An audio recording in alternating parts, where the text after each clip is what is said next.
One thing trauma experts don't talk about enough is the connection between growing up with trauma and under-earning. And this is a huge problem for so many of us with CPTSD. And when you're under-earning, it can be really hard to see clearly why that's happening and what you can do to get your income up to a fair and sufficient level. And this is part of healing too. And today I'm sharing one of my most popular videos from my archive that lists 10 ways that past trauma can hold your income down and what you can do right now to change that forever. It's time we talked about the wounds of trauma in your childhood and under-earning. And that's when you could be earning sufficient and fair money that supports you, but for reasons that maybe you can't see clearly yet, you're not. It's very common for people who grew up neglected and abused to under-earn. And I want us to talk about this because the longer you're under-earning, the further out of reach is your freedom to undo old trauma-driven choices that you made about relationships and work and where you'd live, and to finally build the happy and materially secure life that you need. Now, I don't know why, but trauma experts hardly ever talk about this. Like, I don't know, you're not supposed to talk about money. It's not irrelevant, right? It's a huge factor in how we got traumatized, and it's a huge factor in how we're gonna heal from trauma. So there's this idea that, concerning yourself with money is too consumerist, it's too trivial, it's too materialist, it's too capitalist. But actually, those arguments are often why under-earners don't earn enough money to just take care of their basic needs, all right? That is not greedy. You're saying that it's the system's fault, and fair enough, most systems have problems and they're complicated and there's unfairness built into them. But with under-earning, you're not doing what you can do to work within the system where you are. And you're in this system, right? This is where you are. So if you're not charging enough, or if you're in a line of work that pays notoriously little, or you're not putting in the time or the learning or the relationship aspect of work to actually make it go where you need it to go, then there's an inside barrier going on. And if you can get the courage to look at what's going on with you inside, it's actually really wonderful because this is the thing that you can actually change. So let's talk about under-earning. What are the signs and what can you do about it? All right, the first sign is that you live in vagueness. You feel or you know that you're not living the full and happy life that you could be, not just in terms of money, but also relationships and health and the kind of work that you choose. But you're never quite sure how much you need or what you actually want is or what sort of the budget is or how you're going to get there. How will you make this work? So you'll stay in a fog of hoping and sometimes being in pain, but not actually having a clear vision of where you're trying to go and charting out the steps you'd have to take. Like a lot of things, that's how you do it. The action you need to take when you're vague never comes into focus. The second sign is that although you might be scraping by, you're going into debt and you have no practical plan to change that and to start building up savings instead of piling up money that you owe. And I'm sure you've been told that you have to live within your means and maybe you overspend. It's easy to do.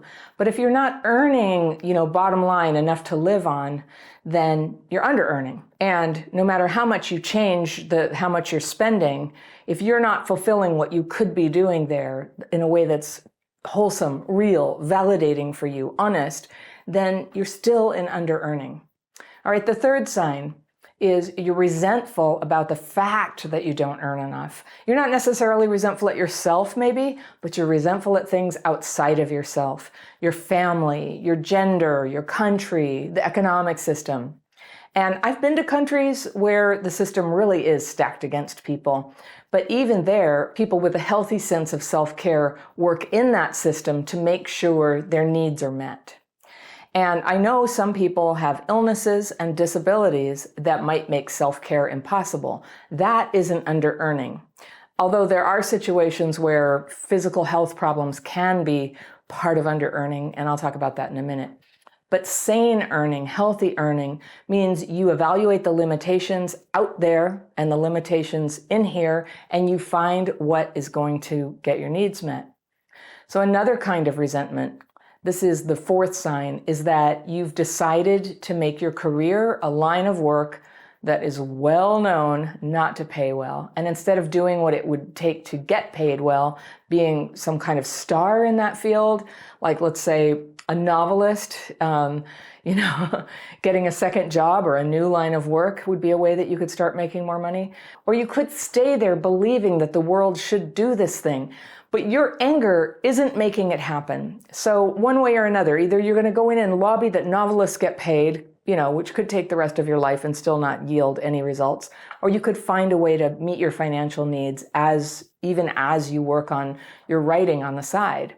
It's just how it goes. Now, maybe you're right. There are societies that pay their artists, but if you're not in one of those societies, you need a plan B that is in your society, or you're going to be under earning. The fifth sign of that you're under earning is that you're in a line of work where you expected to earn increasingly more money as time went by, but that's not happening for you. And there's a few big reasons why that might be. Maybe you're in an organization that doesn't need or want to pay someone at that level, or you don't have the skills to raise your pay, or you haven't asked for a raise. Now, sometimes getting a raise means you have to change jobs or move laterally. But generally speaking, if you don't ask for a raise or declare higher rates for your time, nobody's going to come and give it to you. We can kind of lose that point when we come from a traumatized family, a dysfunctional family, and then go into a work situation with a boss and coworkers and kind of project onto them like they're our family, parentify the boss or the team. And instead of like shepherding our own career and deciding when it's time for a raise and when it's time to move on, if you can't get it there, you get mad at the other people for not taking care of it for you. But just look at reality. In most situations, it's something that you're going to have to drive for yourself. There's no parent there. There's no mom or dad who goes in and goes, organization, it's really time that you gave Anna a raise. It just rarely happens. So if it does, great. But if it doesn't, it's just time to be the person who advocates for yourself. Some jobs have that kind of thing, a structure of reward, they really pay attention. But I'll tell you, I've never had a job like that. And I wasted a lot of years just being mad that I wasn't being recognized as worthy or paid what I was worth. I was mad, but I didn't act for a long time. And then I did, and the problem was solved. The sixth sign is blaming other people for the fact that you are stuck. And this is often what under-earners do. They outsource responsibility for growth in their career and their life to other people. So this is similar to, resenting people for how much money you have, or the fact that they have money and you don't. But this is about like resenting people because you believe that they have to allow you to grow. They haven't created conditions where you can. And I'm just telling you, in the age of the internet, it's almost impossible not to grow if you avail yourself of the knowledge that's out there. And some of you have heard the story. When I lost my consulting work in 2008, a lot of people were losing their jobs. I started a video production company. It was something I sort of knew how to do, and I had to cold call people and come up with something. It was necessary. I had kids. I was a single mom. I had to do something. And it was interesting. I don't think I would have done anything so daring if I hadn't lost this other work that I had. But the work that I ended up doing was so much more interesting, than what I was doing before, and so much more suited to me, and it paid better. But I only took the chance and went for it and tried. Well, you know how I learned to do it? On Google. I just Googled how to do this stuff. How do you send an email? How do you make a cold call? How do you do digital editing? I had a little knowledge about editing from old days before it was digital, but I had to learn it all over again. And then I hired somebody to help me. And then I hired somebody who totally made a disaster of the job, and I lost that client. And then I hired somebody better. And all of these experiences is how I learned how to do this. They're just, I've always hoped, isn't there somebody who can come and just tell me how to run Crappy Childhood Fairy? I feel like we're missing a lot of opportunities, and I can't think of everything all the time. And no matter how much the team and I are working, I think a whole bunch of possibilities are kind of slipping away from us. That's like a feeling I have. But when I think that what I need to do something about that is for some magical, wise person to come and tell me, I see what that is, Anna. It's like, it is, it's a fantasy. I imagine it sometimes, what would this business leader say to me? And it's usually like, back to work. you got to do the things right in front of you. So I've read books. I have some favorite business books I've read that really helped me realize that as long as I was in the trenches trying to do everything myself, nothing could grow, and I needed to start bringing on team members. And so it's really cool. Now there's like 10 people who work with me on Crappy Childhood Fairy. So it's more time for me to be making videos and writing a book. And when I do a good job at that, the whole company, can grow. It can support all these families that it does. And so I feel really good about that. And we provide a lot of services for free. And that's something I want to talk about too, because doing things for free or volunteering things is a way that we under-earn sometimes, but there's a conscious way to do it. I'll tell you about it in a minute. All right. You don't want to be resentful. Resentment feels bad, even if it's on the surface. You want to be friendly and positive, but when there's resentment under that, people can feel it. If you're like just about everybody, your success in earning money depends a lot on creating a positive experience or a good product for people, so that when they engage with the thing they pay you for, they're like, oh, this is good. I think I want more of it. I think I'll tell my friends, right? That's how we succeed in making money. And if you have a boss, you make your boss successful. All of this was lost on me. I wasn't raised to understand that. I kind of had a head full of hippie ideas of like, the boss is the man, and, I should just get away with everything I can. When I was 16, I tried to get a job at McDonald's and they wouldn't hire me. And I look back now and I'm like, I literally don't know why, but I must have said something. I think I didn't understand what they were really looking for. That like McDonald's, their job, they're just trying to like cook some food really fast and have people work as a team and not be too opinionated about better ways of doing it because it's been handed down from on high, and you kind of fit in and you do that really fast. And I can imagine, knowing me, I probably went in there and just said, a bunch of opinions about it. And that is what I now get paid for, right? Is giving you opinions about stuff. Like I created a job for myself where I could be like that, but McDonald's wasn't it. And one of these days, I just want to go to McDonald's and I just want to work there for a couple of hours. That's totally impractical. Just to prove that I could do it, just to show them like, I'd be really good at this job. I remember it like really hurt my confidence when I didn't get that job. I really needed money when I was 16. My family didn't have money. We were poor. We didn't have like a washing machine for clothes. We didn't have hot water for 2 years. And there wasn't money for clothes or makeup or lunch. I could have like free lunch at school, but I was embarrassed about it. So I always wanted some money to like buy the junk food everybody else ate, which I realize is kind of sad, but that's what I wanted to do. And so I always had to work. And I wasn't really good at getting hired in conventional jobs. I never really have been. I've had a few, didn't really go anywhere with it. Where I've been able to do really well is where I'm working for myself. That's who I am. That might be who you are. I think it's not uncommon for people with complex PTSD. When you can set your own hours, when you can have sort of temporary relationships with clients. And so if things, start to not feel good, it's not right, you can stop having that client and you can move on to another one. But it works really well for me, and it's very motivating to know that if I work really hard, if I try to find how I can add some value for my clients or my customers, which is a lot of you actually who buy my courses, if I work on that, that's how I succeed. My success doesn't depend anymore on kissing somebody's butt, on fitting in well, of playing along, of not complaining. It's nothing like that. Like everything depends on me just doing a good job at bringing value to people who pay me for something.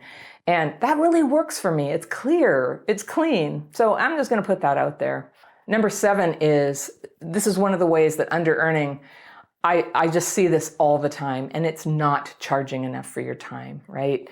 In my work now and in the past, I've hired a lot of freelancers, probably like 600 of them. And if I'm interested in their work, of course, one of the first questions I'm going to ask is, what's your rate? What do you charge? And they might say $20 an hour, they might say 40 euros. I work with people in Europe as well, or they might say $100 or $10,000 a month. I've worked with a lot of people and they tell me their rate. And generally, if I agree with their rate, that's what I pay. And from time to time, I say, I think you should get paid more than that. That's happened before. And from time to time, I just go, sorry, we don't have a budget for that. And they drop their price for me after I say that. But I'll tell you who I never hire. And there's a lot of them. And it's people who I say, what's your rate? And they'll say, oh, $70 an hour. But I would drop it. I would come down to whatever you could pay. And what that does is that tells me like right then that they are not confident that they're worth $70 an hour. It's some outside idea to them. And I actually, all I have to go on and all any employer has to go on is, I don't know, what do you think you're worth? And then they can maybe test you out on the job, or if you came up through the ranks, they know something about you. This is why actually changing jobs and being in a new cast of characters can create an opportunity for you to come up on your earning because people didn't know you before. They don't just think of you as like the intern. I had that.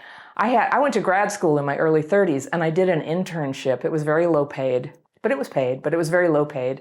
And when I graduated, I said, I want a big raise. They were like, well, no, you're an intern. I'm like, no, I'm not. I'm not. I have a master's degree now. And I had to lobby for that. And later in that job, I doubled that rate. I doubled the rate one day when I was a single mom and my husband and I split up. This was in my first marriage. And I was in a sudden crisis of having to find a way to have enough money to support the kids and keep the home that we lived in as a rented house. And a woman mentor at work helped me with this. And she said, you're not charging enough. And I said, but if I charge more, they're going to fire me. And she said, I don't think they will. And anyway, I'll help you craft what to say if they absolutely refuse to budge on what they're paying you. But promise me, she said, that if they won't change what they pay you, you will go out and find work that will, because you need this to survive. And so that's a really interesting way to set your worth. Is first I had to think about, well, what do I need?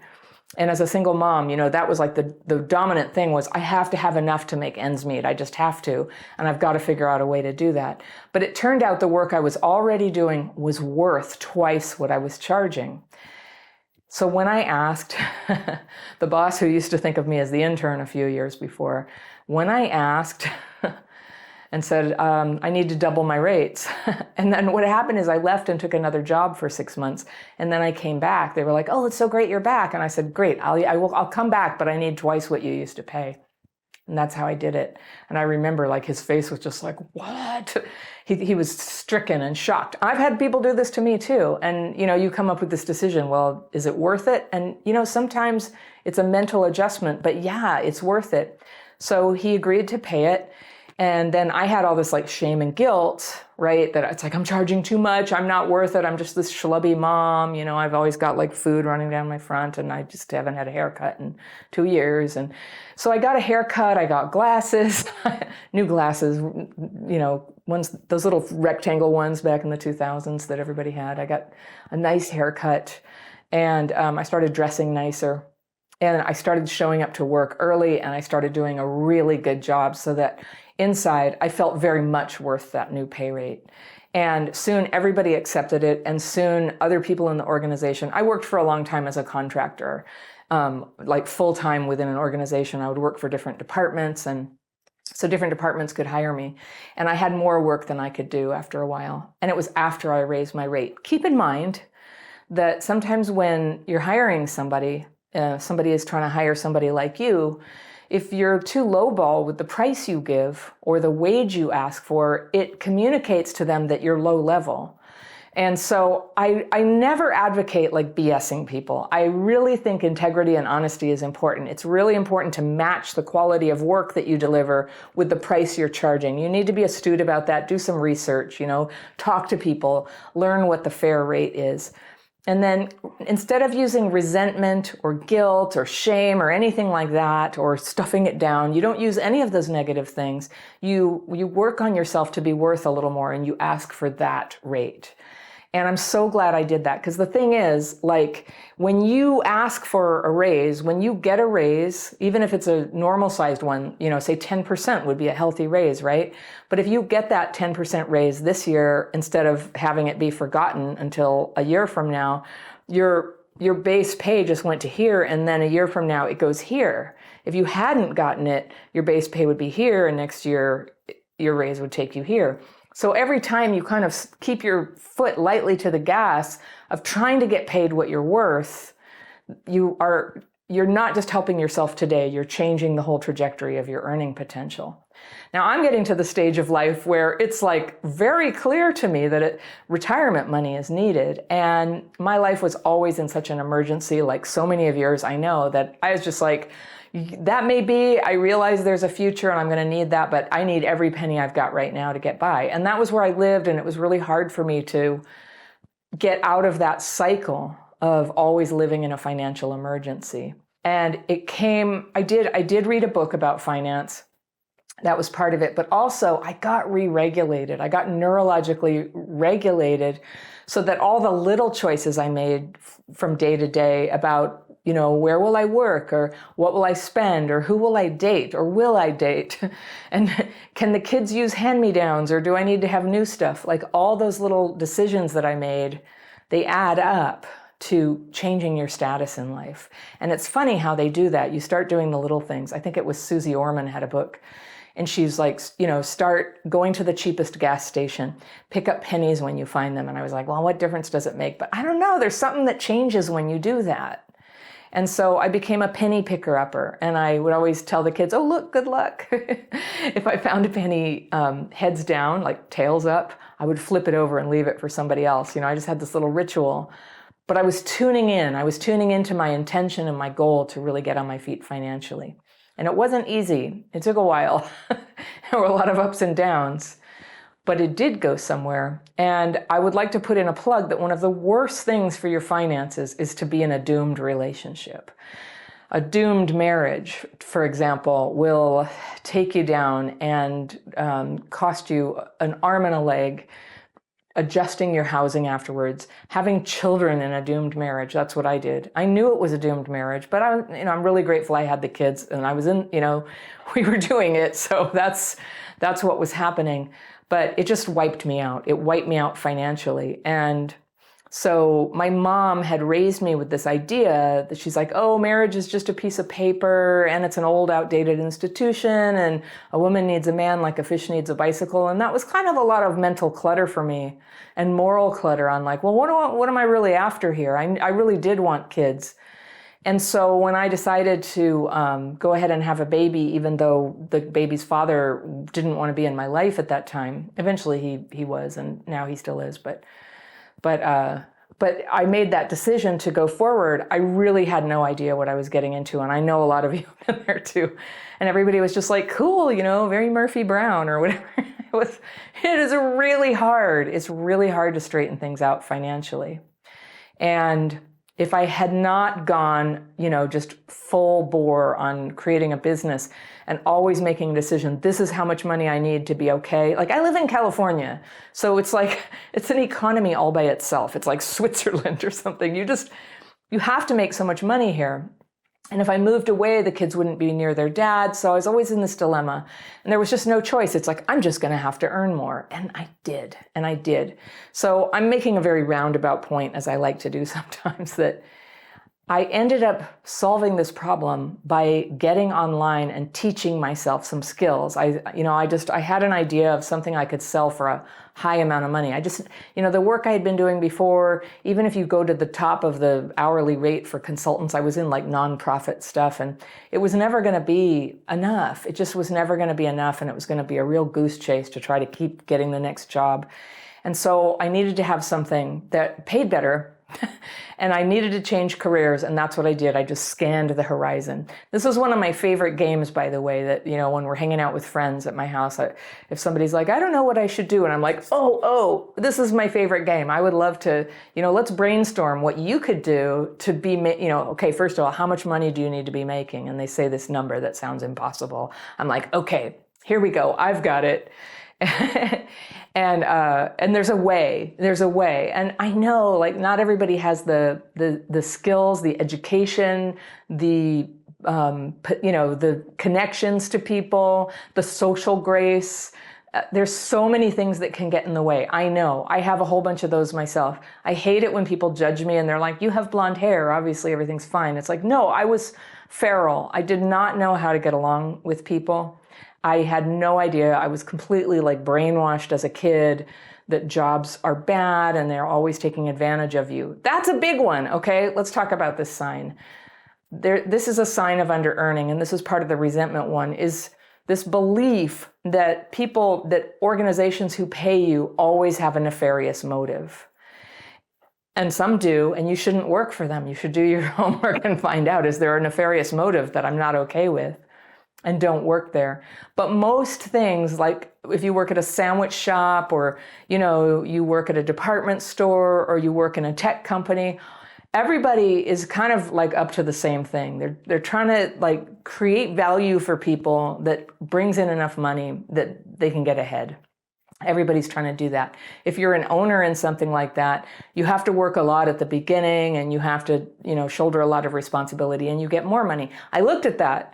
So I used to be resentful at owners, and I'm like, but they get more money. How can I be one of those? So, consider flipping your script on that about, that people who are in a position to hire, people who do make good money, like, could you possibly make friends with the idea that you are one of them one day? Could that be okay? Could that not have to compromise your moral integrity, your commitment to serve other people? I wanted to tell you about the free thing. So when you give away work for free, there's a time for it, like in an internship. But see what happened when I was an intern? It wasn't free, but it was a pittance. It was hardly anything. By doing that, I changed their perception of me, so it was very hard for them. It was quite a fight to convince them I was a 34-year-old woman with a very nice master's degree and should be paid accordingly for the work that I was doing. And they couldn't see it anymore. And so every time that you give free work to somebody because you think that you can't get clients without it, a friend who just started a business, a coaching business, talked to me about this. She got her first client. An hour before their first appointment, they go, oh, I don't have the money. I don't want to do it. And my friend contacted me. It's like, what should I do? I'm like, do not chase after that client. Don't chase after them. Don't do it. Eventually, the client came back and was willing to pay. But it's a little bit like dating. When somebody breaks up with you, do not go chasing them and just go, that's fine. I'll crap fit to the whole thing. Because even if they say yes to it, and even if you get half the money or whatever, their impression of you, they've lost the starry-eyed thing where you are worth that to them, where they're going to give you their best as a client, and you're going to give them your best as whatever it is, their doctor, their coach, their builder, whatever your line of work is. That when you are awake inside, and one way to be awake is with my daily practice technique, if I weren't giving value, if I started feeling like I'm ripping people off or something, it would disturb me. I wouldn't be able to sleep. And the daily practice sees to it that I stay in line and in integrity with myself. In case you're new to the channel, it's a specific writing technique followed by meditation to get free of fearful and resentful thoughts that really get in the way of making good choices for yourself, of seeing red flags when they're in front of you, of being able to express yourself honestly about things. So when you start clearing up all that self-suppression and codependence and just crap fit, taking what you can get, even though it's not enough, when you don't have any fear about that anymore, and I know it's hard, it's like, I just trust there's going to be money. But you have to, because if you just keep compromising yourself, you will stay on the path of compromise. Now, I'm not like some woo-woo person, like, you create the whole reality. It's like, we're in the world. Sometimes it's really rough. I know a woman in Africa who raised her kids by growing tomatoes and selling them on a piece of fabric by the side of the road. She did the whole thing like that. It's not an easy road, but we rise to the occasion of the circumstances we're in to meet the needs that are right in front of us. And that's what sane earning is. It might be different for the woman who sells tomatoes than it is for the person who, creates a cosmetic company. It's like two different paths, right?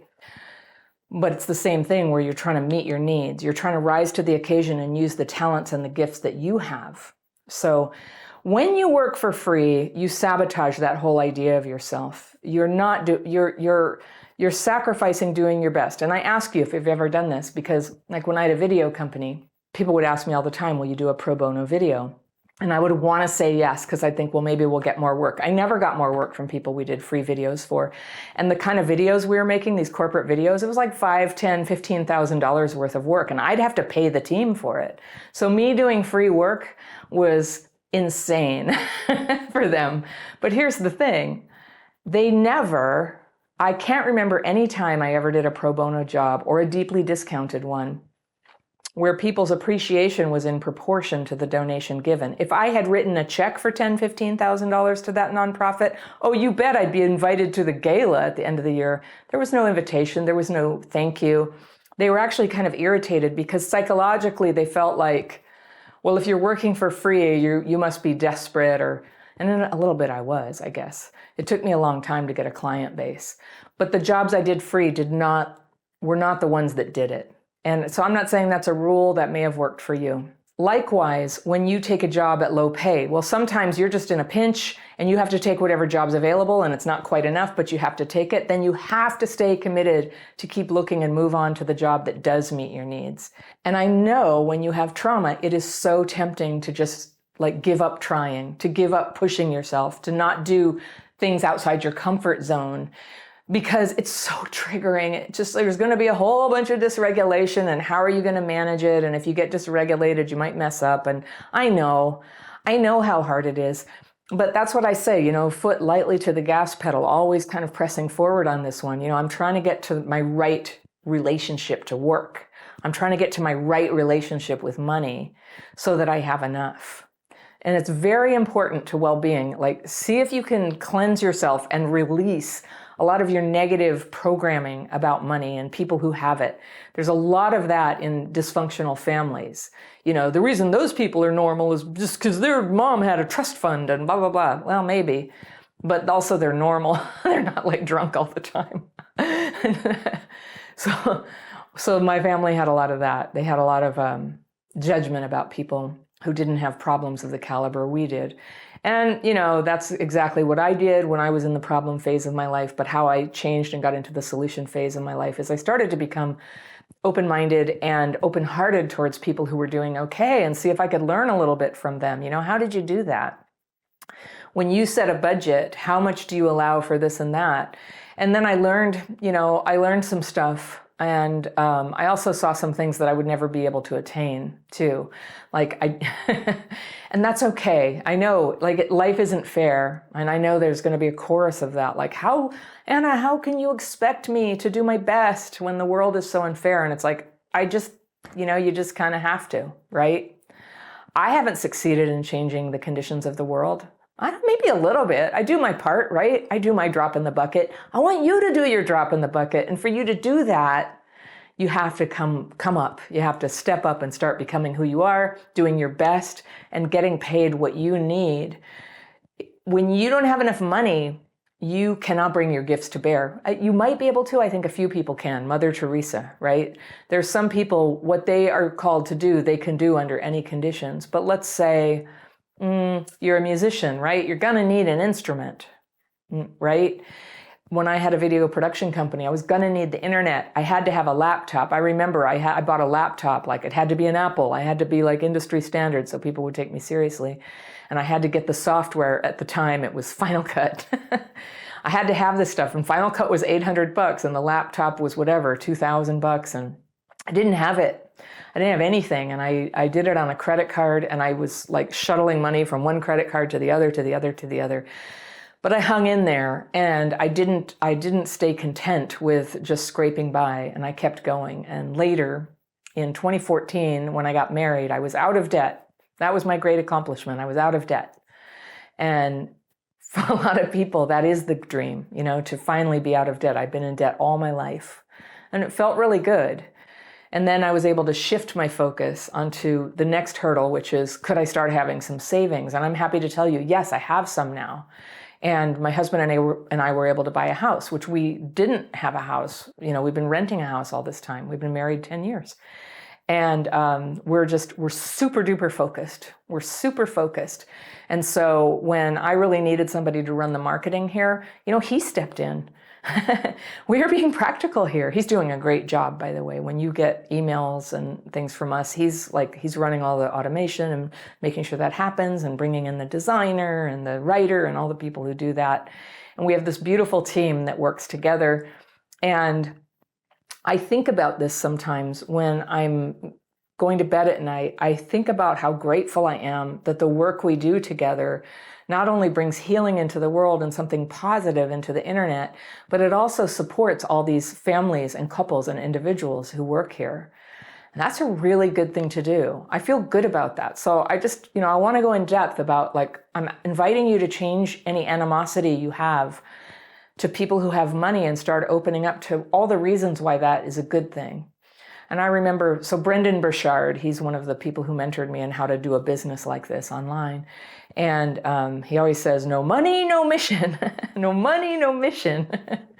And that's a really good thing to keep in mind. So you see that a lot with coaches, influencers, freelancers, and people who just have jobs, feeling sad, angry, and repressed because they're not getting paid fairly for what they earn. So I'm just your other voice, just going, come on, if they're not going to bring you there, you're going to bring you there, and we're going to help you. We're going to bring that encouragement. All right.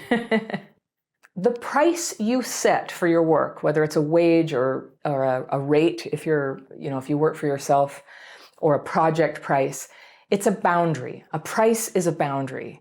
And if you can't get work at that price, you may need to bring it down later, but you need to express your boundary. And showing people that you have a boundary at that communicates very powerfully to them that you do have worth.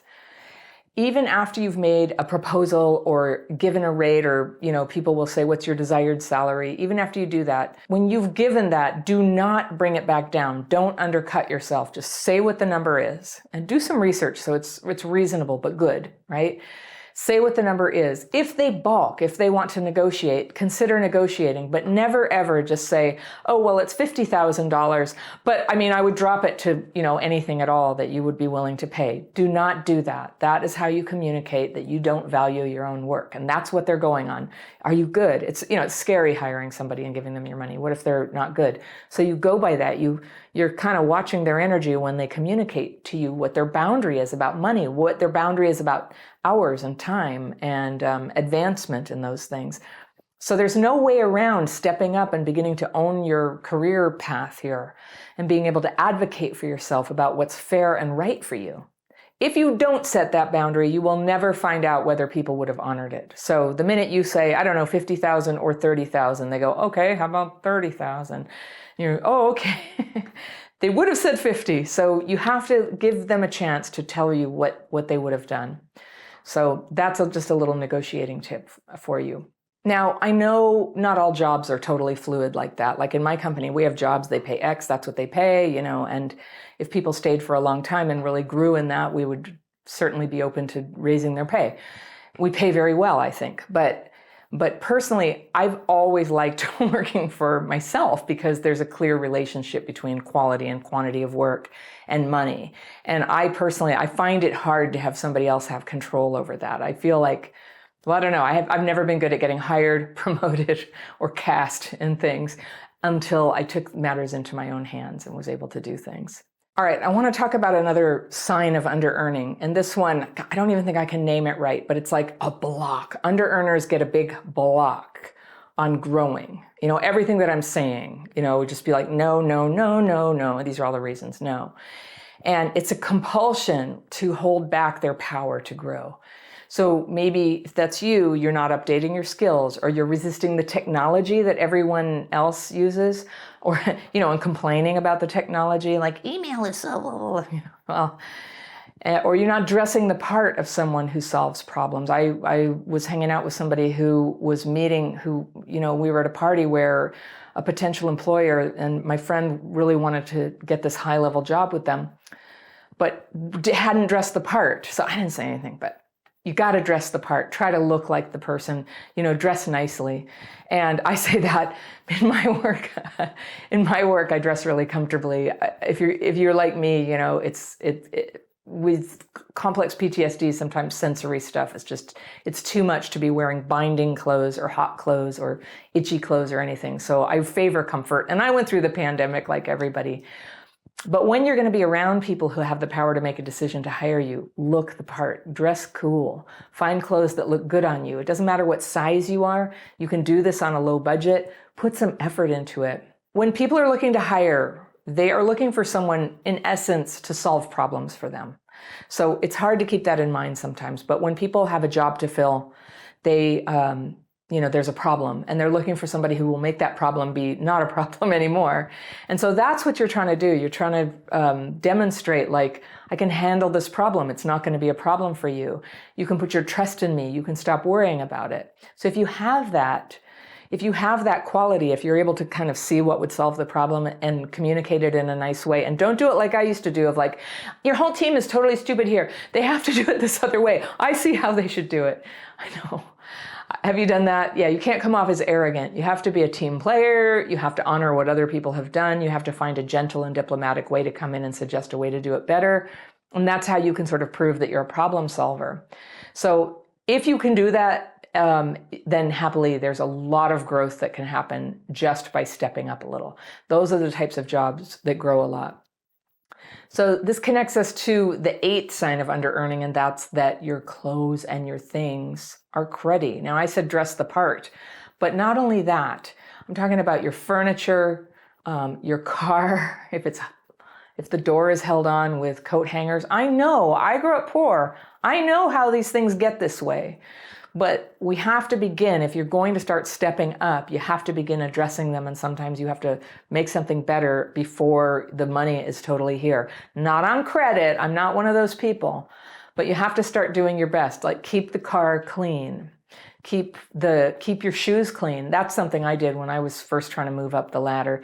I had a very low-level admin job, and I ended up with a higher level job. And one of the things I did every day was I cleaned my shoes, and I wore, like, this is in the days of pantyhose and high heels. And I had these like suede high heels, and I had a suede brush, and I would always make sure that they were clean and nice. And I was always put together and put a lot of effort into making sure my clothes were appropriate and looked like the management level. I read this in books. My family did not teach this to me. So there I was like 27 years old, and I read books about how you do this. And that's what it said. And I read etiquette books. I didn't know when you're supposed to talk and when you're not supposed to talk. I had a habit of shooting my mouth off, in case you hadn't noticed. So furniture, just the emotional and spiritual reflection of your space. You've heard my thing about, like, you're not taking care of yourself. How you know is, test number 1, check your underwear drawer. Are they just horrid and nasty and you would die if anybody ever saw them? It's time for you to have new underwear. And you can do that for about $11 at Target. And so likewise, you can get some furniture, a little plant. You can wipe the table. You can tidy up in the house. And we talk here a lot about clutter. And clutter is a way that we express, chaos inside on the outside. It's not a big psychological game we're playing. It happens. But you can help yourself feel better by tidying up. You can help yourself feel worthy of earning more money by tidying up. So clothes that are permanently stained, like, maybe keep one outfit in case you're going to paint something, but just don't keep them anymore. I know, right? And there's a lot of people with hoarder mentality where they're like, no, you can use the fabric and cut them up and donate them to a mortuary or something. Yes, you could. But if I made that plan, I would go right back into inaction. So it has to be an easy action. Where I live, you can put almost everything out on the street and somebody takes it and it gets used. So that's always comforting. But occasionally stuff it does have to be thrown out. Deal with it, okay?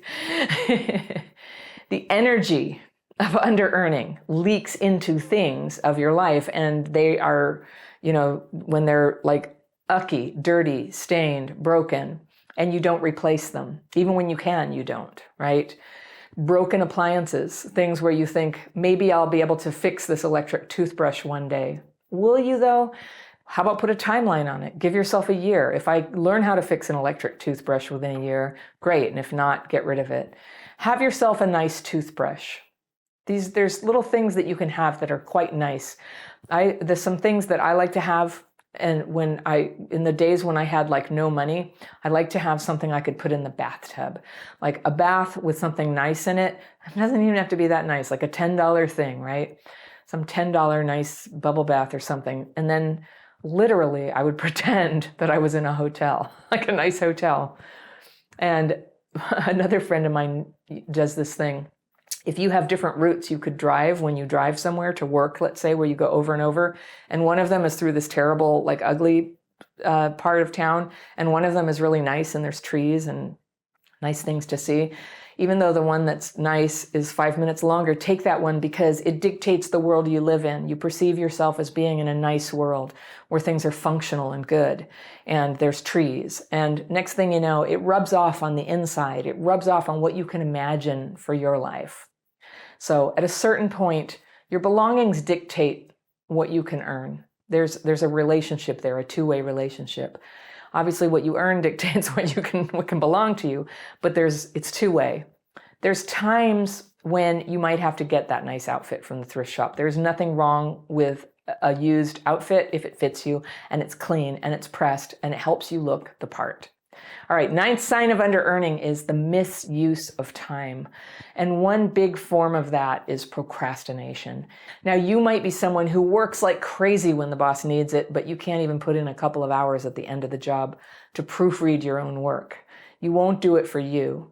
Or you get online and you learn something that would make your work better. Do you do that? Are you willing? Will you get a book and read it for the thing that you need to know about your industry?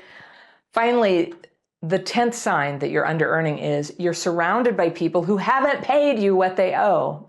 It's weird, like that stops happening when you feel good about what you charge, when it's enough and you feel like you are doing a worthy job to earn it. It stops happening.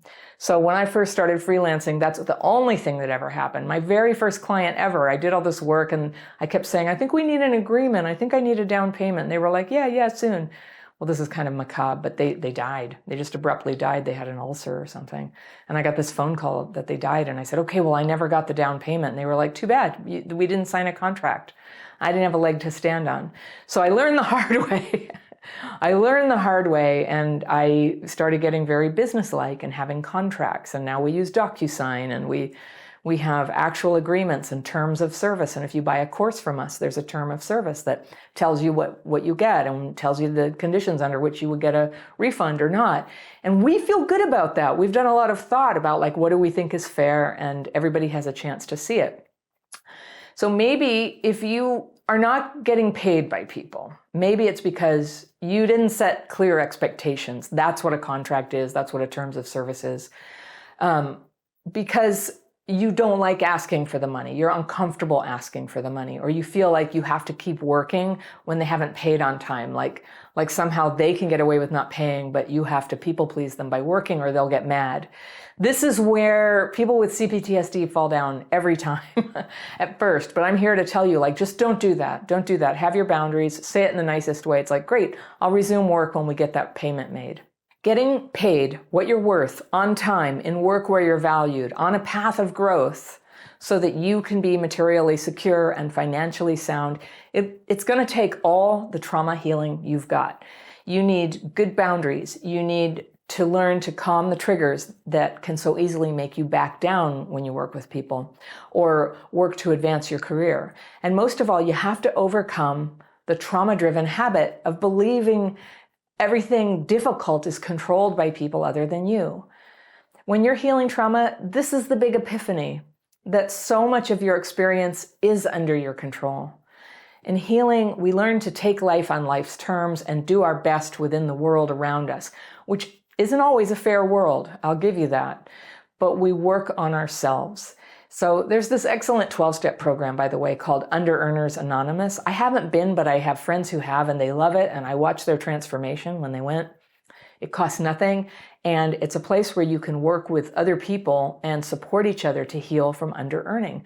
So whether you decide to go the 12-step route or come into my membership program, you'll need support to face these patterns that have held you back. building a life that no longer is suppressed by trauma and not suppressed by people who mistreat you is the great adventure that's in front of you right now. And healthy earning is one way you support yourself to do that and to be able to keep doing it. It starts with basic healing of your trauma symptoms. And when that gets better, everything gets better. And the potential in you that you didn't even know you had comes shining through. So if you want to check out my course on healing childhood PTSD, you can click on that right here, and I will see you very soon.